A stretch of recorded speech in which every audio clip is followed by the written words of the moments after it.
Olá, criaturinhas, tudo bom com vocês? Bem-vindos ao canal Divina, se essa é a sua primeira vez aqui, ou esteja você voltando aqui, o canal tá certo. Muito obrigada por assistir o meu vídeo. E hoje eu tô trazendo resenha literária pra vocês, e a primeira resenha do especial do Grishaverse, que eu vou fazer aqui no canal até sair a segunda temporada de Shadow and Bone no dia 16 de março, tá certo? Então, até sair Shadow and Bone, todas as resenhas literárias deste canal serão relacionadas ao Grishaverse. Yay!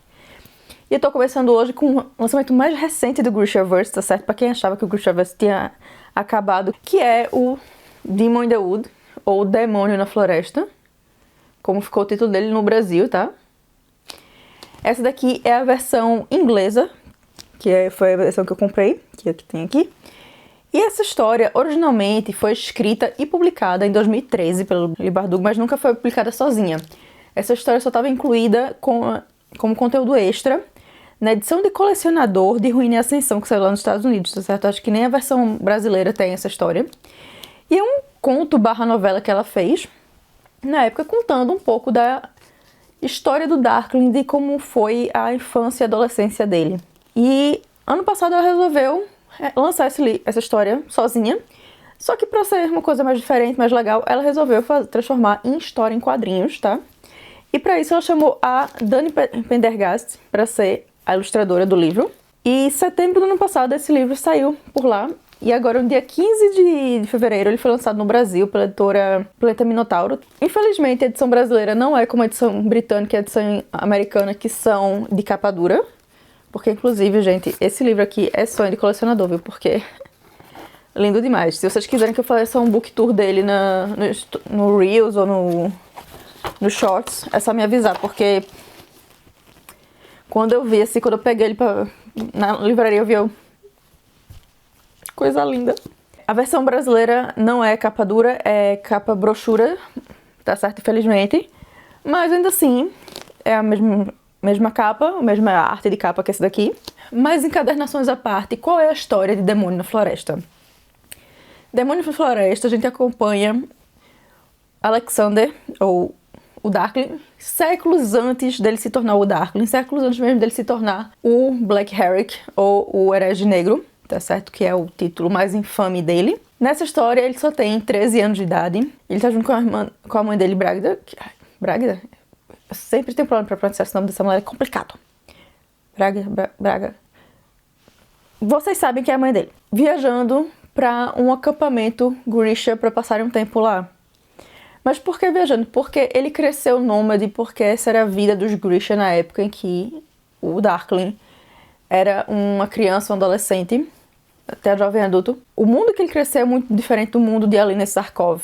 Apesar de não ter o Fold, não ter tudo aquilo, a coisa mais difícil que podia acontecer com uma pessoa naquela época era nascer Grisha, porque os Grishas eram perseguidos, eles eram mortos, as pessoas não confiavam neles, eles eram isolados. Se alguém se apresentasse como Grisha na família, muitas vezes era jogada pra fora da família, sabe? O modo como o Leigh construiu isso me lembra um pouco como a população romani, ou ciganos, como eles passaram a ser chamados, era tratada séculos atrás na Europa, assim, na verdade um pouco ainda como é tratada hoje, porque ainda é uma população que sofre bastante preconceito por aqui, tá certo? Mas me lembra muito isso de ser nômade, de não serem bem tratados, de não serem bem vistos, as pessoas não quererem eles nas cidades. E Alexander e a mãe dele têm um problema maior ainda, porque não são só perseguidos pelos humanos normais por serem bruxos, mas também são perseguidos pelos próprios Grisha por serem Shadow Summoners, ou invocadores de sombra, tá certo?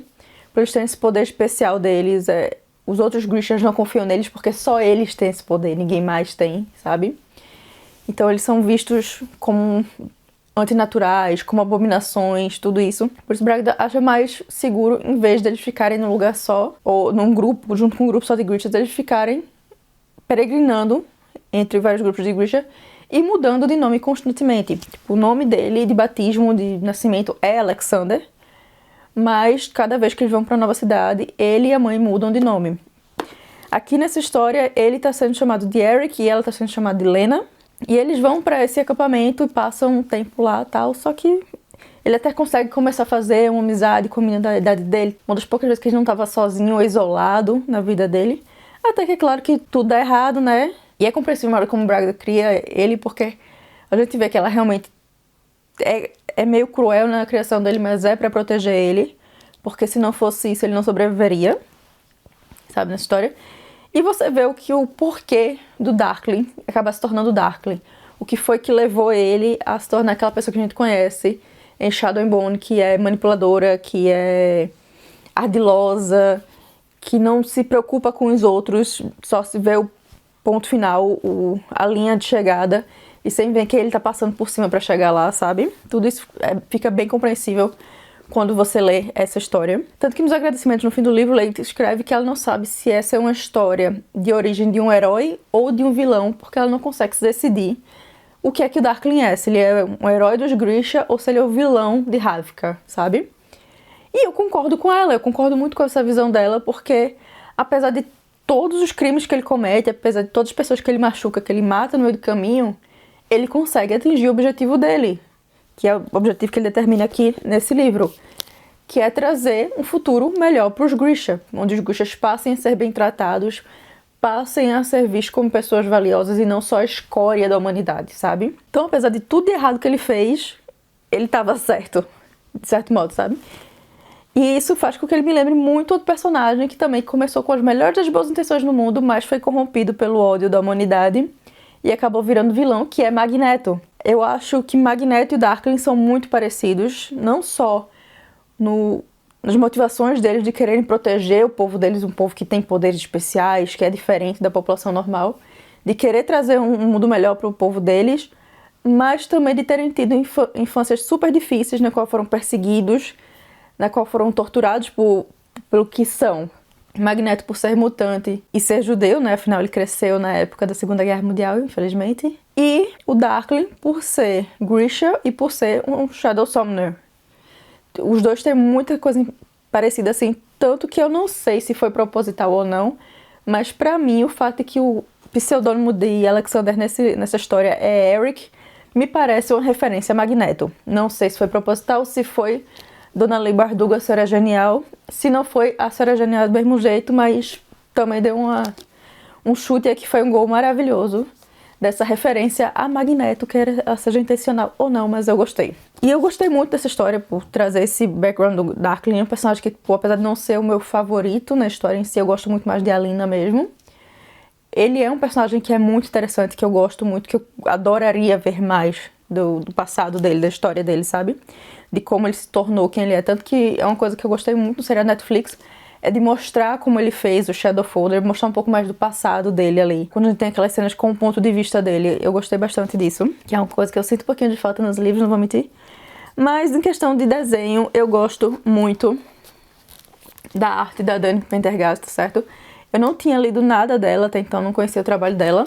Mas eu gostei muito do traço dela, gostei muito como ela trabalhou as coisas, inclusive os poderes dos Grisha e tal, como eles se mostram, especialmente o poder do Darkling de criar as sombras e tal. Mas eu gostei muito, gostei do trabalho de cores. E uma coisa que eu gostei bastante também foi a questão de figurino. Apesar de não ser um figurino tão trabalhado, um figurino tão assim tão difícil, é um figurino que é fiel ao que seria um figurino do leste europeu alguns séculos atrás, o que seria a indumentária do leste europeu alguns séculos atrás. Eu gostei muito disso, porque ela simplificou muitas coisas, tal, porque tinha muita coisa de bordado nas roupas daquela época.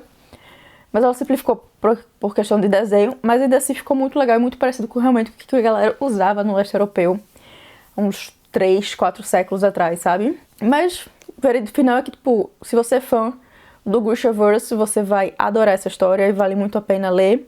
Eu curti bastante.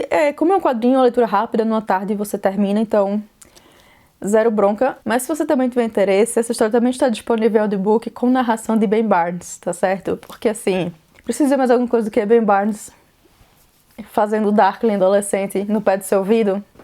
Não preciso, né? Não preciso dizer mais nada do que isso. Inclusive eu tenho que até comprar esse audiobook porque, né?